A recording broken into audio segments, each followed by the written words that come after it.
William Gargan stars as Barrie Craig, confidential investigator.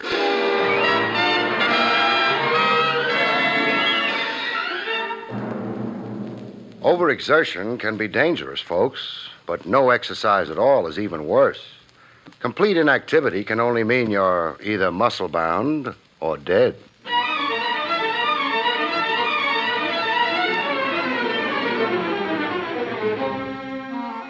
The National Broadcasting Company presents William Gargan in another transcribed drama of mystery and adventure with America's #1 detective, Barrie Craig, confidential investigator.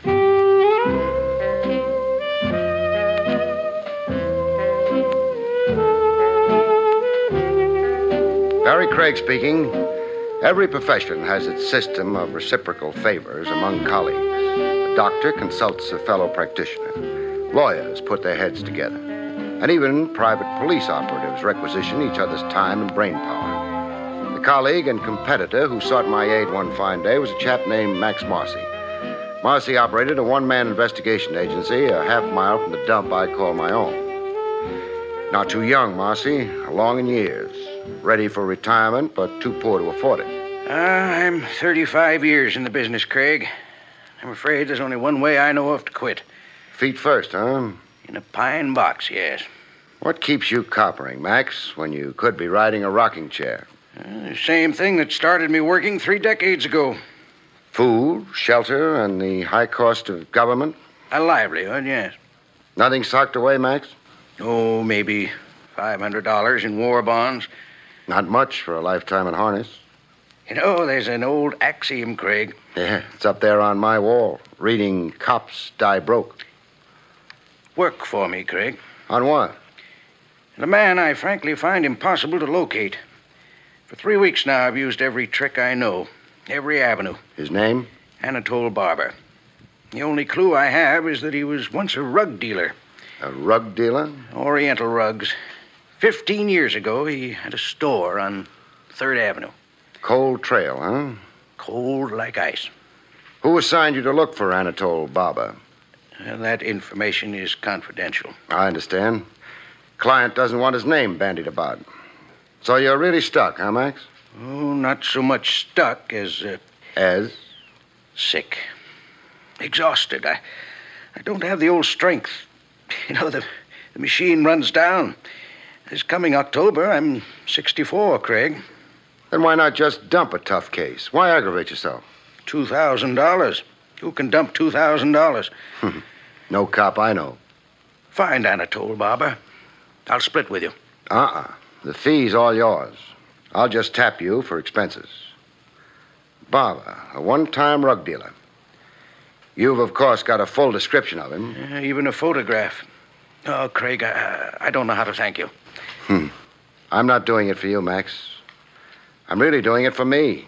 I look at you and I see me. Me a quarter of a century hence. I'm out asking a younger cop to help me stay in business.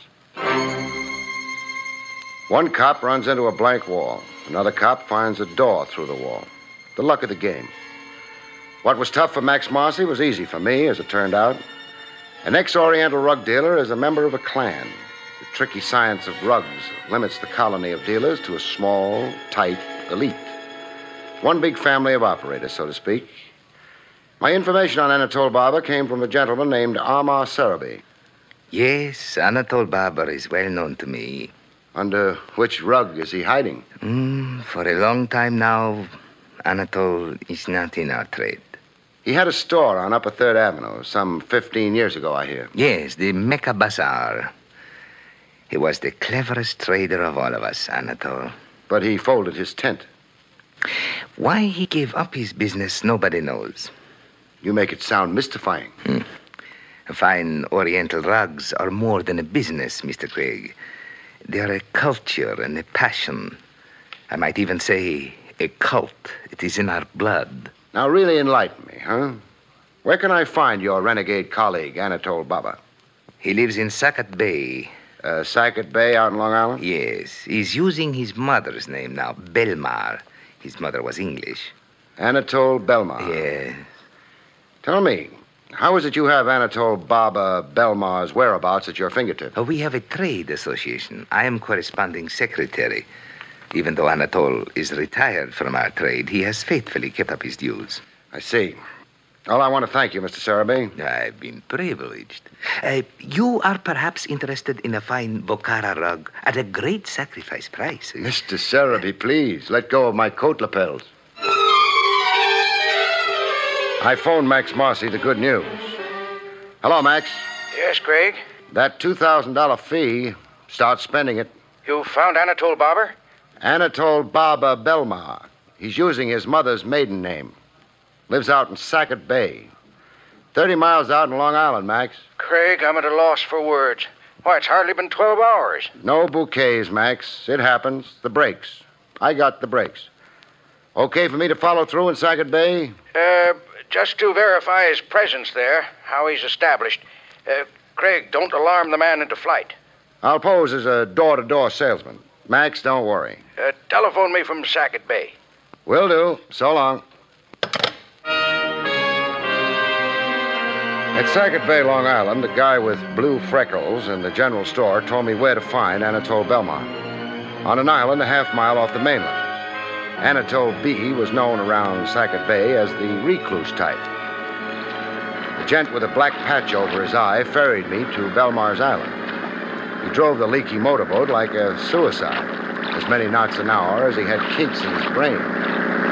Hey, Buster, slow down. Hey, Buster, I'm 2 premiums behind in my insurance. No answer. Either a deaf mute or not the talkative type. I found a suitable prayer and began to mumble it. Belmar's Island had overstuffed seagulls on it the size of vultures. It also had a shack. A shack put together with paper, paste, and wire. I knocked politely. Oh, Anatole Belmar. No answer. I did the impolite thing. I just walked in. Inside, I again did the polite thing. I removed my hat. You generally do if you've got visiting manners. You even make a special point of remembering to remove your hat in the presence of the dead. How dead was Anatole Belmar? Dead beyond recall. He was hanging by his neck from a beam 8 feet off the floor. I changed my first diagnosis of suicide when I saw the lump on his head. He'd been slugged and strung up by somebody hoping to pass it off as suicide. I had news for the local police, and after that, I had mournful news for Max.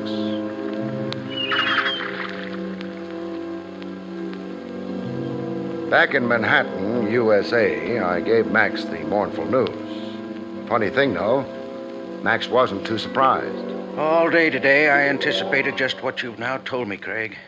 You guessed I'd find Anatole Barber Belmar dead? I guessed, yes. Where do you hide your Ouija board? I'll explain, but first tell me if you smell something. Smell? Yeah, smoke. I smell smoke. Come, I'll show you why. In my file room. Look, Craig. You've had a fire in here, huh? When, Max? This morning. How come the fire was localized to the one room? Chemical extinguishers. The building porter discovered the fire. He broke down the door and managed to put the fire out. An incendiary fire, obviously. Plain as my nose. And said nose is as plain as an aviation landing strip. I see papers were pulled out of your cabinets, piled on the floor. Then a match lit to the pile. When I found the fire, I knew at once you'd find Anatole Barber dead. What's your theory there? The client who engaged me to find Anatole Barber. I had his signature on a retainer, a form I regularly use in my agency every time I take on a case. So? I've carefully reconstructed the pattern of the fire. What files were burned, I asked myself. Who'd have some interest in destroying a section of my files? And you finally fixed on this one client? The only active account I've had in 6 weeks. His file was among those destroyed. Well, it's a bit arbitrary as a conclusion, Max. Not so arbitrary when you're related to the murder of Anatole Barber. It's a fact, Craig. The purpose in engaging me was to find Anatole Barber Belmar so he could be murdered. And the trick with my files was to erase every clue there could be to the murderer. The murderer being the man who engaged you in the first place? Yes. What was the signature on that retainer form? Alan Merritt. A traceable signature, no doubt. Cinch for a cop to find in some public record. That's why he had to recover it and destroy it. Yes. And the fire was set to confuse matters as a cover-up. Alias Alan Merritt. What does he look like, Max? Oh, like anybody. Nothing distinctive to his appearance. He's average in height, build, complexion, dress, speech. Oh, great. What reason did he give you for wanting you to round up Anatole Barber? Barber owed him $10,000 from an old business investment. He wanted to locate Barber so he could file civil suit. Fish story. A lie, yes. Surely a lie. Max. Yes, Craig. The sad truth is, in finding Anatole Barber, you gave an unwitting assist to a murder. Also, to give credit where credit is due, so alas did I. We were fingermen. One other thing, Max. What? This alias Alan Merritt. Even with the traceable signature on that retainer form no longer worrying him, he's still got a loose thread dangling. A thread that can become a hangman's noose. What thread?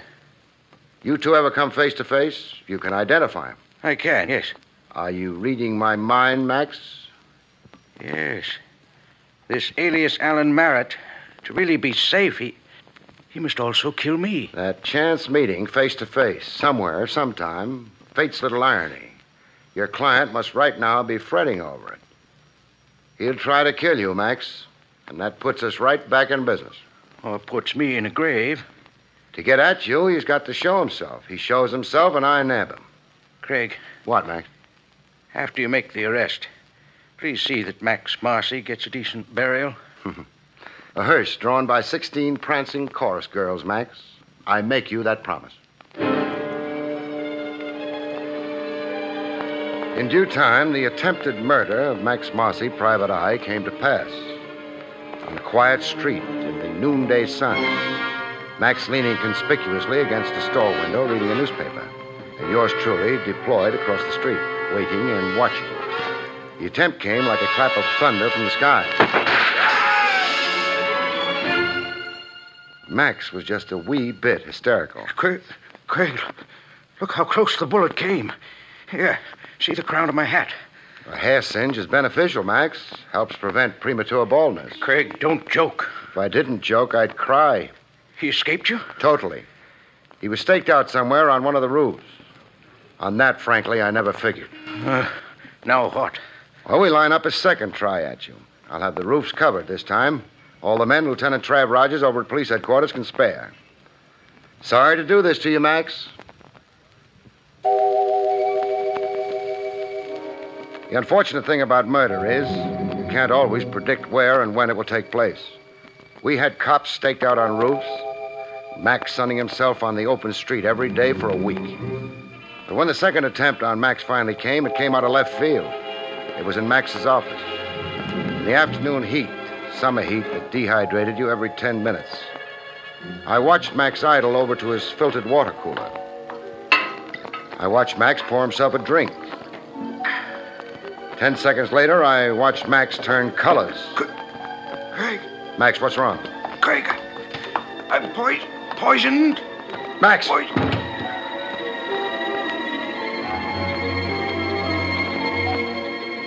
Poison in the water cooler, but not enough to kill, luckily. In the hospital 6 hours later, Max managed a whispered conversation. Craig. Yes, Max? 1, 2 attempts. Number 3. Superstition. Fatalistic talk.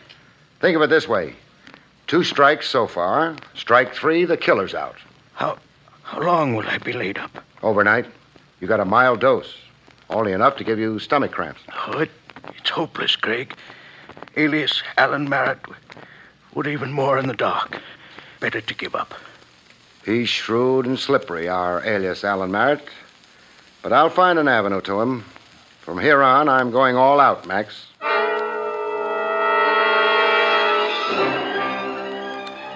For utter lack of a lead, I did next best to the aimless thing. I stopped in to admire Oriental carpets in the shop of my original contact, Amar Sarabi. Yes, I have heard the sorrowful news. Police check disclosed no next of kin, no relatives. Anatole Barber was alone in the world. How about best friends? Anatole Barber turned friendships away. He was suspicious and secretive. How about lady friends? Ladies? No, I do not think. Oh, come on. Even a suspicious and secretive recluse has some male ego, some passing interest in the opposite sex. There was a woman. Oh, but such a long time ago. What was her name? Madame Neela Gallard. Know where I can find her? Nobody has seen Neela Gallard for 8, 10 years. How close was she to Anatole Baba? All I know to say, she worked in his store, the Mecca Bazaar. They would work together, take their meals together. Sounds chummy enough. Say, Sarabi. Yes? Anatole Barber's burial. The police have it scheduled for the day after tomorrow.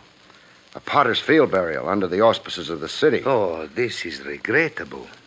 I shall see that the association extends the honors due him. That is to say, pays the bills for the funeral. Oh, that's fine, but keep that quiet. What I want you to do is spread the word around that a kinsman's being given an obscure pauper's burial. Create sentiment and sympathy. Make old friends and business associates want to pay their last respects. Give Anatole Barber a decent send-off. You think Neela Gallard will hear this and come to the funeral, huh? I hope Neela Gallard will put in an appearance.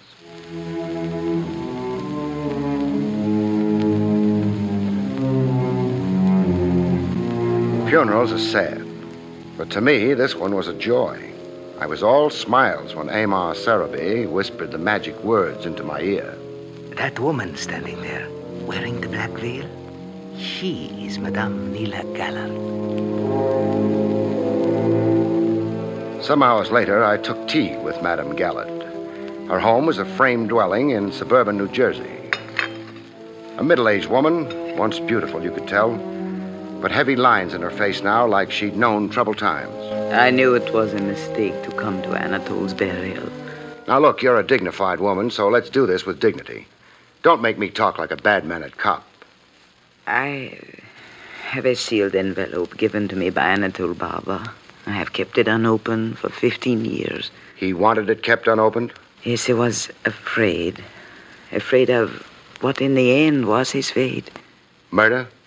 Murder.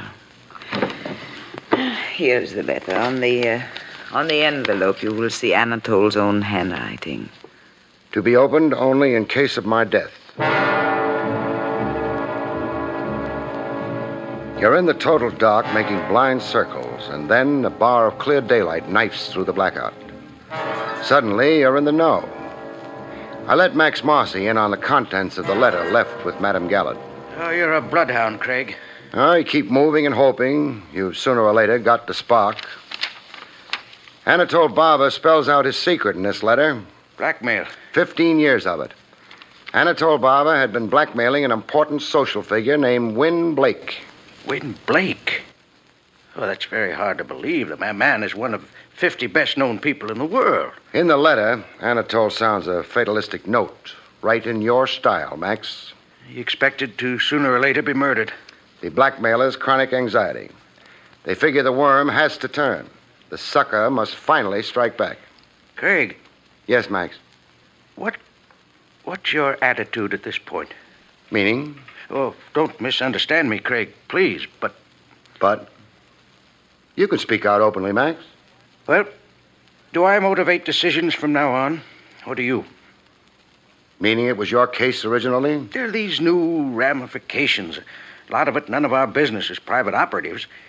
Then a man like this Win Blake, a figure his size, we bungle handling it somewhere, it could blow up in our faces. Come down to what's bothering you, Max. All right. Frankly, is it any of our business now? It's my business, Max. You can scare off and quit. Figure the angles and decide there's no dough anywhere in it. Only headaches and risks. But don't please decide for me. Murder and blackmail is a public business, and while I'm a private investigator, I'm also a public citizen. You're pretty good at speeches, too. All right, forget I said anything. Do what you have to do.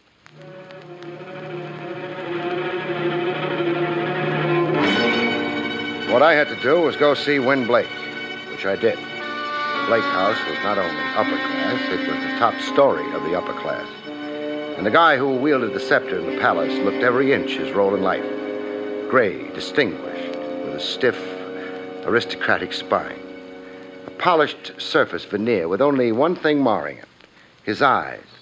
I'd never seen sadder eyes.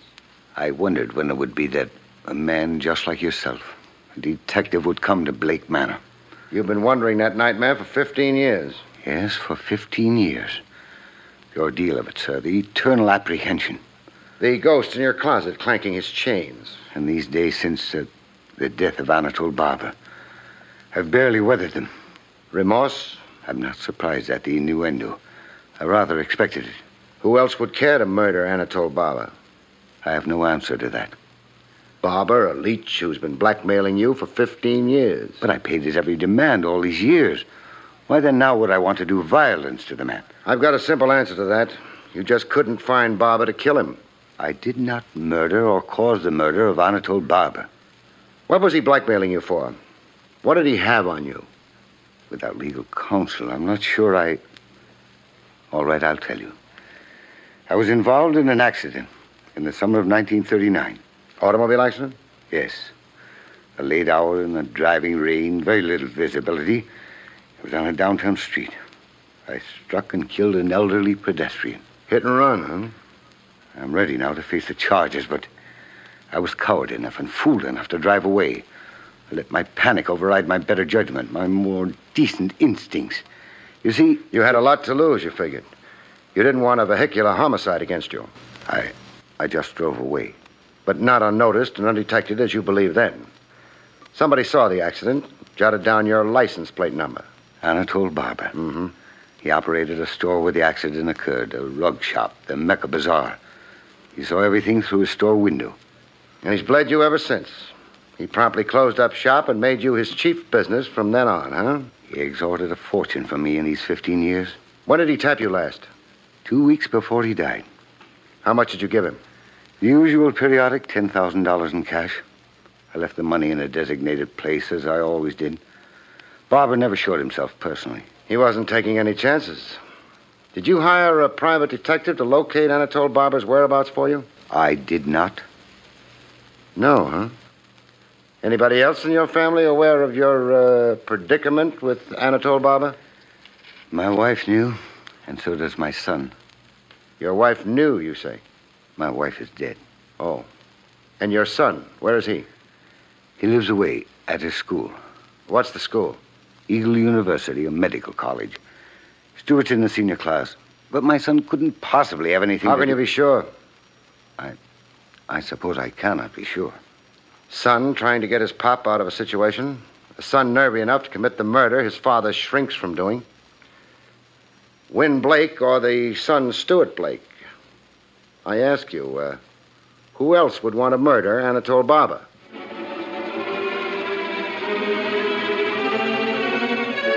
And so Barrie Craig went to college. The college dormitory room is only a box built around silver loving cups, souvenir banners, and pin-ups of Jane Russell.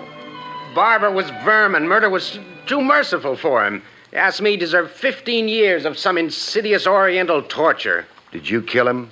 Did I what? Murder Anatole Barber. Yeah, sure I did. He had it coming, and I gave it to him. Nice try, Sonny. Try? Try at taking the heat off your father. My father? Look, Dad hasn't got the moxie for the job done on Anatole Barber. But you have, huh? I say I killed him, so let's not beat that question around anymore. Okay, we'll bypass that question for the time being. Now answer me this, and truthfully. Did you hire a private detective to track down Barber? I hired Max Marcy. Do you doubt that, too? Well, proof could help. Proof, huh? Sure, wait a second. Here.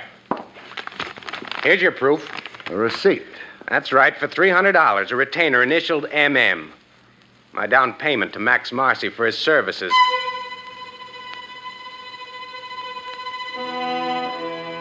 There was a statue in bronze on the college campus steps.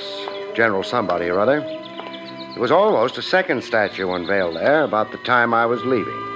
A statue of yours truly, stiff in the joints with an undertaker's glaze on top. A shot that froze me but didn't chill me. I was marked for murder. I had the case wrapped up, and the killer knew it. I brought Max Marcy up to date. The son is plainly lying to protect the father. That's my thought. Arrest the father. Under arrest, he'll confess. To keep the boy honest, huh? To let the son take the father's blame, that's the ultimate cowardice. It's unthinkable. No decent father would. You're right there, no doubt. I swiped a photograph of the son off his bureau top. This, Max. Handsome kid, huh? Yes, strapping. Nothing average about his looks, huh, Max? Way above average in height, size. Very distinguished looking generally. Crew cut. A break in the beak of his nose. An unusual looking boy, yes.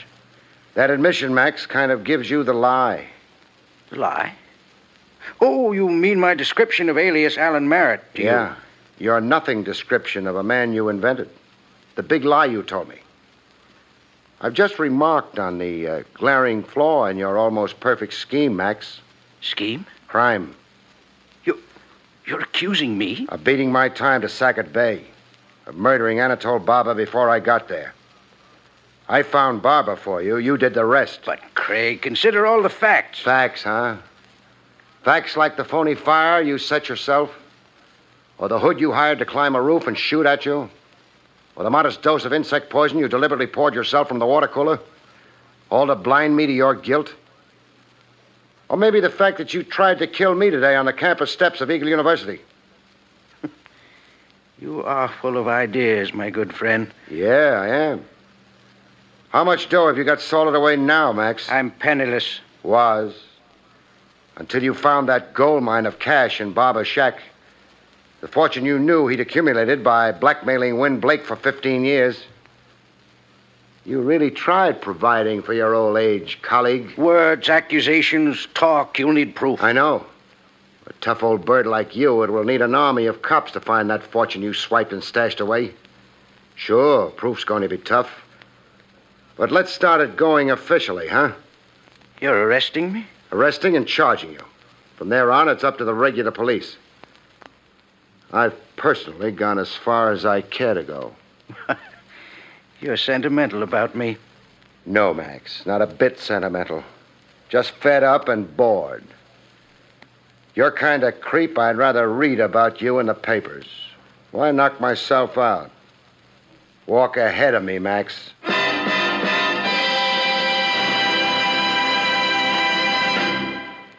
You have been listening to William Gargan in another exciting transcribed mystery drama from the adventures of Barrie Craig, confidential investigator.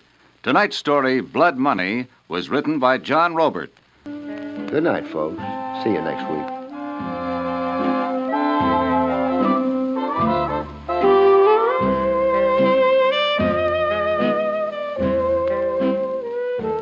The National Broadcasting Company has just brought you an NBC Radio Network production with William Gargan, starring as Barrie Craig, confidential investigator, and directed by Arthur Jacobson. Also heard were Jim Nusser, Marvin Miller, Betty Lou Gerson, Jack Moyles, and Paul Richards. John Lang speaking.